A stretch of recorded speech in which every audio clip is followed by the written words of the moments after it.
I'm going to do Diamond Art while I do this video because I need to decompress. I've been doing Diamond Art for a few hours now. I think the family left, so I don't hear them anymore. I'm going to update you on my month, June to July. We're almost done with July.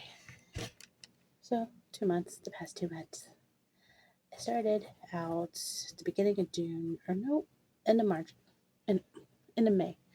I was having high blood pressure symptoms, and so I went to the doctor, and they took blood, and they upped my blood pressure and my thyroid medication, and they also asked me to come back and leave a culture, and determined that I also had a UTI.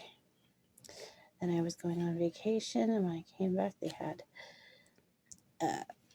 antibiotic for me to take. It was Bactrim. It didn't work. So, and this was, I didn't discover this until like 2 weeks later after I had finished it, that I started not feeling well again. Like it worked a little bit, but not completely.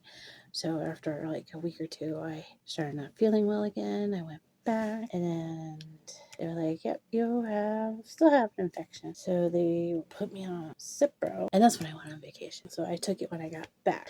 I finished that, and at the end of June, there was a whole week where most of the kids were going to camp. The only one that would be home was the 5-year-old. And I was supposed to watch her during the day while her mom was at work because the two oldest girls, well, the second oldest was going to Florida for a softball thing, and her cousin, who's 6 weeks older than her, but like the same age, went with her and my parents. So they went to Florida. So my parents were home to watch the 5-year-old. So I did. I was going to. I was very excited. Had everything packed. The Friday that they were going to leave, they leave her with me. I'm not feeling well in the morning, but I didn't think anything of it. I started feeling a pain in my lower back, but I've never had any. It usually goes away. I know what it is. I knew it was a stone, but it's not usually a big deal. I can power through. As the hours go by, they're still not back because, they have to get all the kids orient their cabins and the rules and all of that, and the parents stay for that. So my brother-in-law, my two sisters are there at camp, like hours away. No other adults around, just me. As time goes on, the pain becomes more and more intense. And I'm in tears. Like, I can't hold it back at that point. I can't suck it up for the 5-year-old until they get back. I can't do it. Okay, so I finally call. I'm like, guys, I can't handle it anymore. I tried sucking it up till you get back, but I just can't. And this is not centered in the slightest. I really wish that picture was centered better, but we're going to deal with it. Whenever I get an apartment, I will center it. Don't know how they decided, but my youngest sister decided that she would be the one to come home before because we're all settled and everything. I felt so guilty about. I absolutely hated that she did that. But at the same time, I was like, guys, I feel like I'm dying. I need help. I didn't want to just have to, like, I had the 5-year-old with me. I didn't want to call, like, an ambulance service or something like that. I've never done that before. I've been in ambulances before. Mostly they take me from one hospital to the other. I think I may have gone from my house to the hospital in an ambulance once when I was little. But again, that I didn't have to call it. So my sister gets home, and I'm having an hauling about whether I actually want to go to the ER. I just could not handle being with the 5-year-old. I was worried that something would happen to me. I don't know, passing out, maybe from the pain. It was bad. It was bad. I know I've had back pain from kidney stones before, but not like this. Like, it was not going away. And it didn't until a couple hours later when I got Percocet for it. So we finally relent. Well, she goes next door to get something. I think she was going to like pack a bag. Because I think we were like, we're going to go to the ER. I was just having a hauling about it. So she goes to get a bag for her. I already have stuff because I was packed to go over to her house. So I've got stuff. I just threw a few things that I would need to take to the ER in one bag and crammed a bunch of things in the other bag. It really worked out. And she's coming back, and I'm sitting out on the front porch because I thought maybe some cool air would help. I got this intense nausea. Never had it that bad before. And I got sick right in the flower bed. I felt bad. My brother-in-law said he had to clean it. I have a bruise. Interesting. So she's like, yeah, we're gonna go. Because she was coming back just as I was leaning over and projectiling into the flower bed. Those poor plants. Well, there wasn't a whole lot. There was just like a couple like scattered around. It's not like a full-fledged flower bed. So we go down and they give it back pretty quickly. It was the urgent care. It's like 15 minutes from our house. They get me back into the room. One of the doctors is a childhood friend of ours. He ended up being my doctor. I didn't see him very much. All he did was he put in an IV and that was it. He was very busy. There was a tragic event that happened that he was dealing with. So I didn't really see him much except for the IV insertion that they did. And they gave me Percocet and that helped with the pain. And they took me back for an MRI. I gotta look that up because I think he ordered it. I really wanted to see in my orders that doctor, I'm not gonna say his name, so and so, Dr. So and so ordered that. I'm gonna look that up later. I told them about the infection, and they said that we're worried that the stone is blocking the flow of urine and like keeping that infection in my body, you know. So they were worried I'd go into sepsis. So they're like, we're gonna admit you to the other hospital. That's 30 minutes away from me, so only a 15-minute drive since we were already halfway there. So that was an ambulance ride. I thought I was recording, and I was not. So that was a bummer. That would have been cool. That whole visit was a nightmare. I get there. It's Sunday night, and I say, okay. I tell them at one point I need to do an enema the next day. It didn't happen. The charge nurse I spoke with said, okay, I will put it in your chart for the nurses to see. They will take care of that. They did not. She did, with the help of another nurse. Tuesday morning at 4:30 a.m., but I'm getting ahead of myself. It was hot in the room. I sweated the entire time. I saw this TikTok. It's Nurse Sean's TikTok, and he showed one patient. It was so hot they just took off all their clothes. I was that cold. Like, can I just like be in my underwear for the duration of this hospital visit? There was like a couple of hours for one night. I had my brother-in-law and sister showed up one day, and I had my brother-in-law turn the thermostat up or down, whichever one you do for making it cooler. It didn't go very far, but at like, I don't know, midnight to like 4, that was after the procedure. Monday, they did a procedure, or they were going to do a procedure to put a stent in. They weren't able to because I've had so many augmentations and whatnot. Everything's not where it's supposed to be inside my body. So what they wanted to do was put one in my back. That's going to come up again later in this conversation, in this video. I go, well, I'd really like to talk to the doctor about not doing that here. I'd like to do that, have that discussion with my other doctor about maybe him trying to do a stent the regular way first, because he's my urologist, so he knows my anatomy better, blah, blah, blah. The charge nurse puts it in my chart, or at least she said she did, for the doctor to see that I wanted to discuss it with him. This is Tuesday. He comes in, I'm like, I don't know, 1. It's like, all right, you ready to go back to surgery? And I'm like, no, I'm not doing that. They said I decided to cancel that. I had to discuss,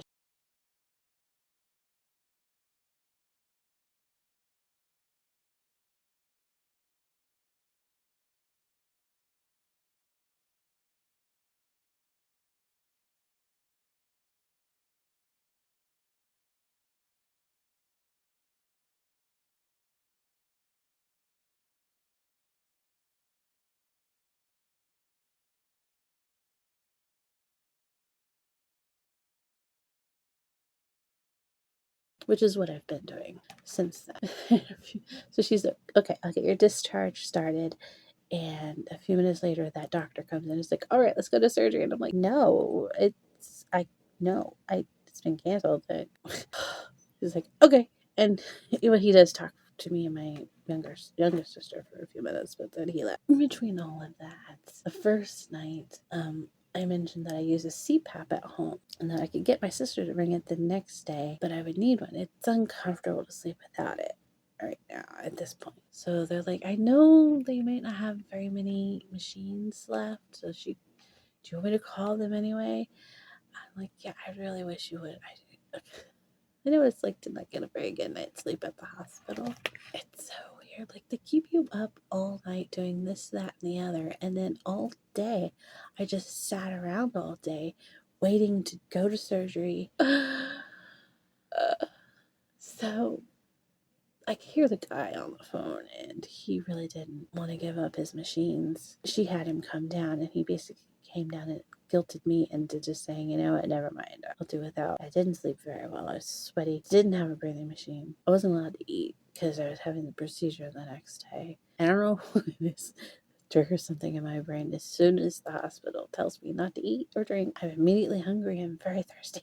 So I was like lethargic the whole day, waiting to go to surgery. They're coming in and all different. And the doctor from the ER, then I knew the IV blew after the first round of antibiotics. So by the time I got there, they had to put another one in. I was black and blue all over my arms. I had a really bad bruise right there. It's completely gone now, but this whole area was bruised when I came home. But once they got their IV going, it was fine the whole time I was there. Nice shot. Meow. No. No.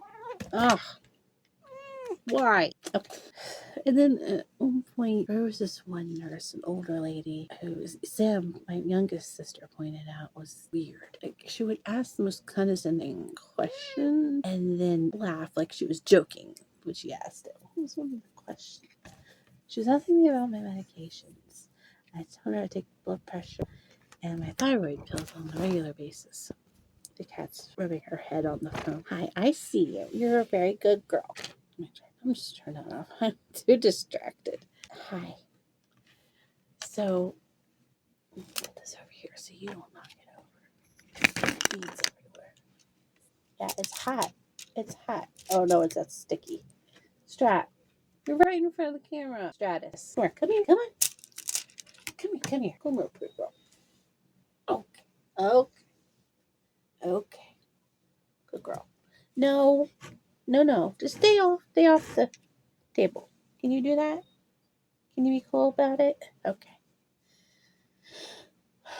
She wants pets though, so I'm gonna have to pet her. Nope, she's getting back on the table. Here, let me clear off the laptop so you can lay it on top of that. There you go. There you go. How's that? She goes, do you check your blood pressure every day? I'm like, no, not unless I'm having issues, which I had been at the beginning of the month, so I was checking it then, but not normally. No one's ever said to do that on a regular basis, and my sister said that she's never had to do that. I don't know anybody else who has to do that unless they're having like major issues. Like, it's oddly high. Will you stop rubbing on the camera? Oh my gosh.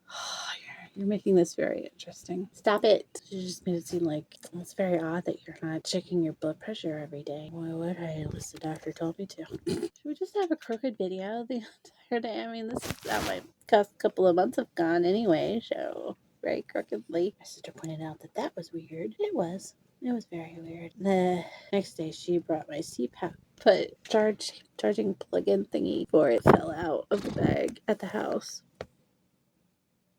I'm just gonna leave that stuff in. It's gonna be an interesting video. I didn't have a plug-in for it, so it was a different respiratory doctor the next day, and she was nice and brought me down a machine without guilting me at all. So I slept better that night because that was after the procedure. My brother-in-law had turned the thermostat down. So from like, she didn't come till 11:30. I don't understand that. I would have loved to have gone to bed at 9 that evening. If you've ever been in the hospital, you know how exhausted you are. But no, she came at 11:30, and so I slept from then till 4:30. When this is Tuesday morning, they decide now we're going to do an enema.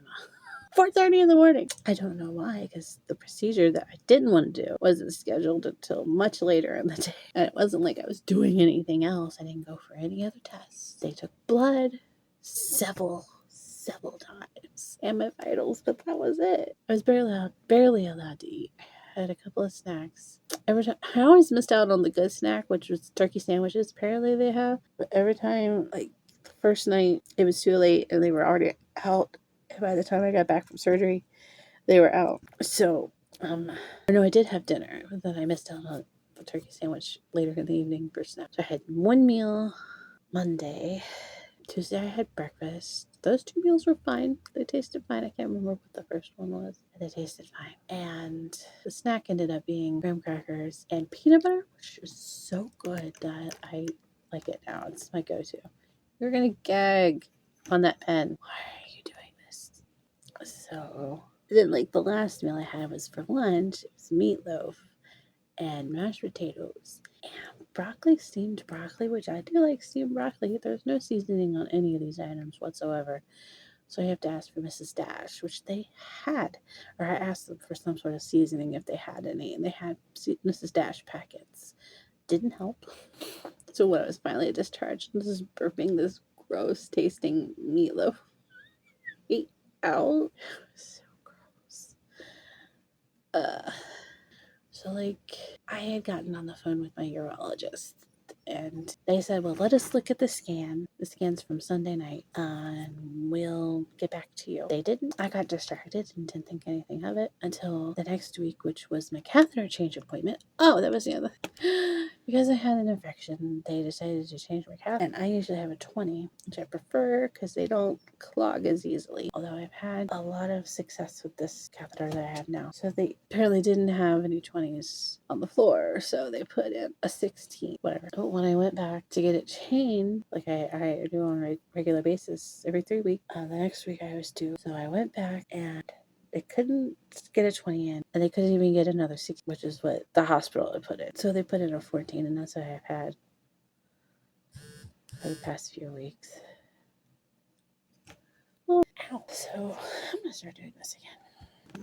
I don't hear anything from my doctor until that catheter changed. They couldn't get a 16 in or a 20, so they put in a 14, which is what I've had so far. That one came out 2 days later, and I had to one of the ERs get it changed. But I figured it's just a 4, pretty easy to put in. It was a quick visit, maybe an hour, not 6 hours like I'm used to.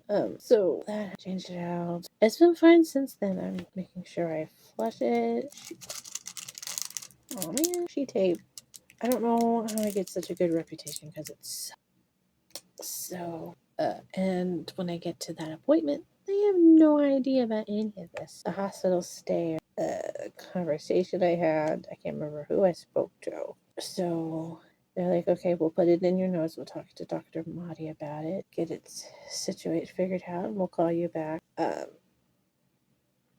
They were like, and then they had called me and they were like, finally, I was back the next week to try and size up the catheter. It hasn't worked. And they scheduled me for a procedure. I don't know if they had planned on putting a tube in my back, try to put a in the regular. I don't know what they meant for that procedure. They didn't really say.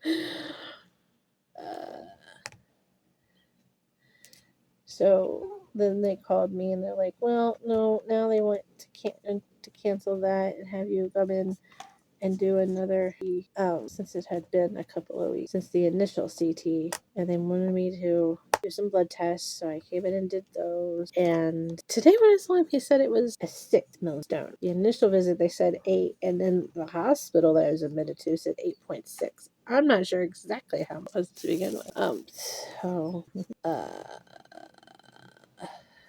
going to skip to today. Today, I went in to see him at his other office, which is also, it's right next door to the office I usually go to for my catheter changes. So that was Simple Pimple. Except it could have been a telehealth appointment. There was no reason for me to go in today. And I really wish I had, as I ended up having to wait for 2.5 hours, almost 3, for my ride home. That's the thing. One of the catheter change, the last one I went to, I thought I was to expire.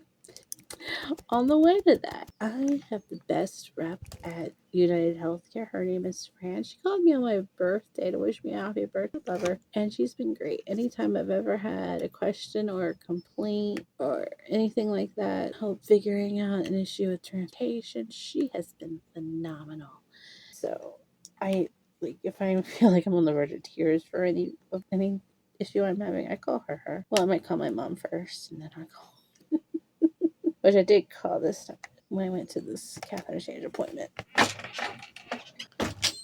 This was insane. And this is a company that at first I didn't have any issues with them for quite a while. And then all of a sudden, I don't know if they wanted me or what, but the quality of service gone downhill. It's Valley Transport. I'm having issues with them, like a lot of issues. I'm going to complain about, and I'm going to say it. This video is already a half an hour long. Oh, it's going to be so much to edit. I tried doing a video a while back. I was going to do one about the crazy driver and one about all my June nonsense that went on with the stone. But one of them wouldn't upload, and I was too exhausted to just do the other one, so I decided to combine it and do this video. So there's the updates last. Smacked some transportation people. She drove like a crazy person. She sped the entire way there. And I wasn't in the vehicle so that I was facing her. I was sitting sideways in the vehicle in there. So I'm facing out the side of the vehicle. I can see everybody giving her dirty looks, flipping her off and whatnot. At one point we hit traffic and we're only going 5 miles per hour. No, that wasn't the beginning. I believe she picked me up on time. I can't remember. I believe she did. So I thought, it's fine. Everything's gonna be great. Since there's no Wi-Fi or crappy Wi-Fi, we have Wi-Fi, just crappy Wi-Fi. They could never get the GPS. Apparently, nobody knows that there is a feature that you can download your route, so that if you end up offline at some point during your trip, you can just refer to your offline downloaded route and go, well, apparently nobody knows this. And I've tried leaving it as a note when I call and schedule a ride, because they'll ask if there's any special instructions you have for the driver. It doesn't work. It doesn't translate or something. So she goes, I go drive out. I tell her how to get back out on the highway. It wouldn't think that difficult where I live, not that far, second from the highway. But she goes, do we go straight? And I go, no, you turn left out on the highway. She goes straight. She goes, okay, and then continues to go straight. I turned on my GPS on my phone. I just used my data track whether or not we're still on time. We're gonna get there on time. We were doing fine time-wise. She was just going a different route. Eventually we got back out on the highway and it was fine. But I could see via my GPS, Google, how fast she was driving, and she was speeding most of the way there. At one point she was going 90 miles per hour, and I know that's accurate. So we get hit traffic at one point. I think that's about halfway there, I want to say. Yeah, we had about 3 of a trip to get there, and we're going about 5 miles per hour according to Google, and it's not good enough for her, even though we had plenty of time to play around with. It's annoying that they pick me up so freaking early, but sometimes it comes in handy. So I don't know why she was panicking. It was not like we were late going. We were doing fine with time. She decided, even though everybody has been instructed to one side, she's gonna jump out of the line and try and get up ahead and creep back into the line up ahead. So she gets out of the line, she speeds up, has to slam on her brake because there's a work truck front not moving. And I'm watching this guy that she's trying to entice to let her in. He's like, no, lady, I ain't letting you in. No, crazy. She's going on about you Cincinnati drivers don't know how to drive. I'm a Chicago driver. I know how to drive. My cat's having a hissy fit. I don't know if it'll pick up camera. She's having a hissy fit. And I, under my breath, I said, I don't want to say anything out loud to her and tick her off and put myself in danger even more, like just from her directly, so, but I'm whispering under my breath, no, it's not them, it's you. You're the crazy driver, not them. So we finally get past the construction, continues to speed and have to slam on her brake. The blood pressure spiked at one point. Like, I felt it spike at one point. I'm not joking about that. I was literally like praying. I was on the verge of tears. I was trying to keep myself composed. Maybe I should have cried. I don't know. Maybe that would have done. I don't know. I got off the vehicle. Didn't say anything to her. I just went inside, called Fran, my hero. That's just black. And I told her what had happened, that I was worried that if she calls them and tells them send that lady, that it would get back to her, and that they for some reason wouldn't be able to get a different driver, and I would still end up with her. She would know that I called to complain about her. I told the rest of her that I was worried about that. She completely understood. Very valid thing. I don't know what she did. She was very discreet somehow, and I didn't have her. I waited for quite a while, and I think it was a 3-hour wait, but it was worth it to not have that crazy lady driving me. She picked me up. My appointment time was 10. It was an hour away. My pickup time was supposed to be 8:30 to 9. This was usually in a half an hour window that they could pick me up. He calls me at 8. I haven't even gone outside to get my wheelchair yet. I usually do it 15 minutes before the time limit start time. So I was going to go out at 8:15 and get my own. He calls me at 8. I'm here. I go out and he's got one. It has a lift instead of just a ramp. It's got a lift that goes down mechanically, and it's already out. He's on the other side of the road, thankfully. He's pulled all the way over. His ramp is taking up half of the road, and he's just sitting there waiting for me.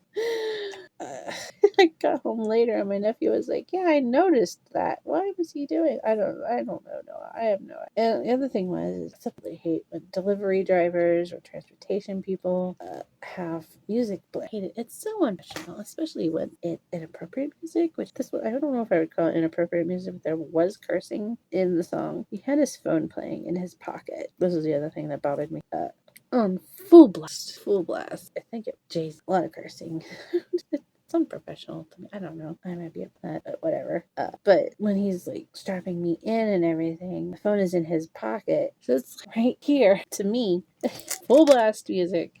So that was fun.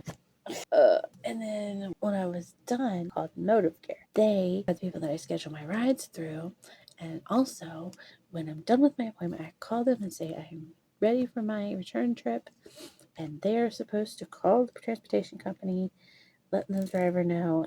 That means they've activated my ride. That's what they call it. They activated my ride. Past 2 times, they have not done that. Today and the last time, they did not do that. I have waited multiple hours because I don't find out until like the 3rd call.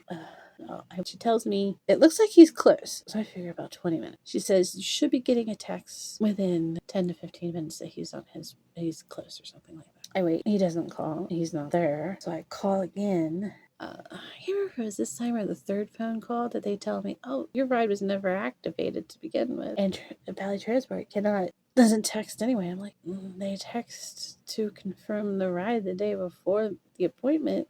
I don't understand why they wouldn't be able to text to tell me they're on their way. So she's like, "It looks like it'll be about another half an hour." It's like, fine. At some point, yeah, an hour has gone by now, and I call and I say, "I'm still here." Well, no, I go to call, and Motive Care, their Mora, their automated system, is screwing it right now. Every once in a while, when I call, it'll start to give me the options, the number options, and before I can pick the "Where's My Ride" option, which is number 4, she picks "Schedule a new ride." It's not what I want. I called back 5 times. It kept happening. So I said, fine, I'll just call Valley Transport directly. I think she said it would be another 45 minutes. She tells me he's going to be 30 minutes out, which I don't believe at that point. At this point, I just feel like they're just giving me random numbers as time frames. And I'm over it. So I say, okay, whatever. And every time I'm doing this, I'm setting my timer on my phone. And I had forgotten my iPod, so I'm listening to my phone. So otherwise, I'd go absolutely insane. Just sitting there, just stewing in my madness. I'd lose my ever-loving mind if I didn't have something to listen to. So I set my timer, and I told her, "Can you have him call me when he is about to get here or whatever? Because I am very thirsty. I forgot my water bottle at home, and I'm going to go see if there's a vending machine or something." I ended up asking a person who worked there. They were at Scrubs. So I asked them, "Hey, is there a vending machine nearby?" I asked him, and he ended up just taking me to the elevators that take you to the cafeteria. And I got a salad, forgot to get dressing, so I couldn't even eat it till I got home. It seemed like it was past its prime, or just like a smidge. Like it had been sitting out for the day. It was 1:30 at that point, I believe. 1:20, something around there, somewhere around there. So I go and I get a salad and some grapes. And then I get some like chips and a drink out of the vending machine. because I was going to wait until I got home to eat the salad, which I couldn't eat it anyway while I was there because I forgot dressing, and I didn't want to go back, miss my ride somehow, because I knew if I had gone back in after that, when decided to still not show up, I knew that if I had gone back in again to get dressing, I would just miss them, and then they would try and tell me they were there for half an hour like they did the time before. That was one of the things they said. They said that they were waiting out there for a half an hour for me at the time before, when I waited around for 3 hours. I had been waiting out there the entire time. This is at the North Building. They have a vending machine inside. Every time I called them, I would go in because it was hot that day. Today, thankfully, it rained, so it was a bit cooler today. So every time I had to call that last time, I went in. It was like for 5 minutes, and I could see out both entrances. Nobody ever showed up. Well, the Valley Transport vehicles showed up several times, but they came and picked up other people, so they weren't for me. So I've had them say, "We waited a half an hour." No, you didn't. I've been out here this entire time. The only time I've gone inside is for like 5 minutes at a time to make a phone call, because y'all haven't shown up.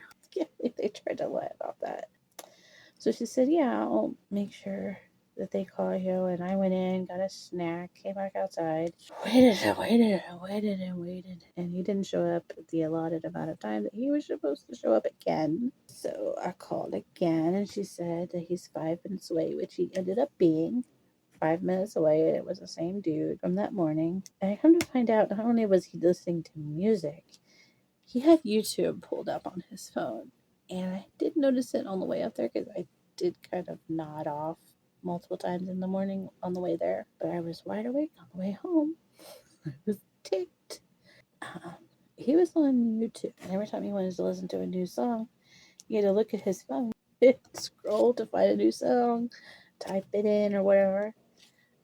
Dude, if you know you have a job like this, you want to listen to YouTube, fine. Make a playlist long enough that you won't run out, and do that so that you're not staring at your phone while you're supposed to be driving some stranger to their home or appointment. So he was doing that, and then I also noticed there was some lights on his dash. So the vehicle wasn't even up to par. It needed repairs, which I know that I shouldn't count that completely against him, but after that one time with that guy who had like a digital dashboard, and he kept saying, "This needs fixed, and this needs fixed, and this needs fixed." Like all the systems need a fix on that American Eagle transportation vehicle. And I got out my appointment, and I had called Motive Care the first time by 10:30. I got home, it was like 2:20. Yeah. And the whole appointment could have been a telehealth appointment, so I didn't even need to leave. Honestly, didn't have to leave my house. He didn't try to change out the catheter, because they were like, he might do that. They were, no, weren't even prepared to. They didn't have any supplies set out or anything. He suggested doing the thing with putting a tube in my back so that it's like halfway out, which my family was already like, "You're gonna hate that. You don't want to do that." That's what the hospital wanted to do when they couldn't get the stent in. So that's why I was like, I want to talk to my urologist, see what he wants to do, because I'd rather not do that. And at first he suggested that. Then he's like, or do you want to talk to this doctor who understands stones better than I do, him, the doctor, and see what they think you should do? Like, let's do that, because I'd rather not have a tube sticking out of my back. My family has already told me that it's a painful situation to deal with. So the way that I sleep, it wouldn't work very well. I'm hoping that this doctor will be like, let's do this instead. Something better. I don't know. Maybe lithotripsy, which I've had done before. I don't even care that my hair is not fresh. Look at my. So that's where I'm at today. That's been my June and July. A little bit of May. That's where I'm at right now. I'm still dealing with wound care, but it's literally like this big. It's my eyeball. It's that big. So I'm hoping my next appointment with wound care, which is next week, will be my last. going to work on that and not have to go back there again. I don't want to have to go back there a third time. Winter gets very hard. There's not a lot to do. I can go outside and just walk around. I hate the cold, and ice and snow are not my friend. So, yeah, that's how things have been. So, update. I'm a few weeks out from the lithotripsy procedure. They put a stent in as well. I took that out a couple days later. It wasn't painful. Post surgery, there was limited pain. Um, they did give me pain meds for it for once. So I don't even think they did when they put in the suprapubic stoma. I don't think I got pain meds for that. Which is stupid. Um, any invasive procedure, get pain medication afterwards. Anyway, they did that. It went well. They had me. I took some ceftriaxone related antibiotic before the procedure, and then they had me take it afterwards too. Finished all of that. Everything seems to be clear. I have my first catheter change coming up in a couple of days since the procedure. Everything's going well. And in the original video, I don't know what happened to this part, but I said something about um, that day at that appointment where it could have been a telehealth appointment. When I got home and I was recording the video, my sister sent me a text. Hey, because she was supposed to be picking up McDonald's, I think. Or no, she was going somewhere else. Then she's like, how about McDonald's? And then also, what do you think if we bring home a puppy? It's like, honestly, the day I've had, a puppy would be great. A puppy and McDonald's would be great. So here's that video. Look at the cute puppy. Look at the puppy. Hi. You are so soft. Stratus is so jealous. She's sitting in the window. Hi. Maggie. There we go. Took a picture. Who's in the bathroom? Who's in there? Oh, this is Maggie. Maggie. Maggie. Ow, Stratus, that's my claw. Okay. But yeah, so everything seems to be fine since then.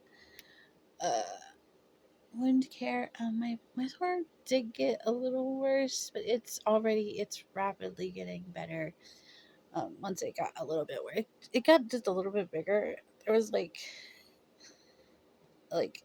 there was a cluster of wounds, and the little ones healed up. And while they were healing up, the main one got a little bit bigger, but it's rapidly getting smaller because I've noticed the past couple of days when I change the dressing, it it requires less of the silver whatever stuff you put on directly on the wound before you put the bandage on.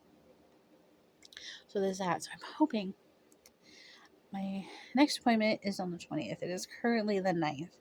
I'm hoping I can just call and tell them, hey, it's gone. I don't need to come in to see you guys. And I'm going to work my butt off to never let it happen again because this is the second time in a row. So that is my life update. Okay, bye.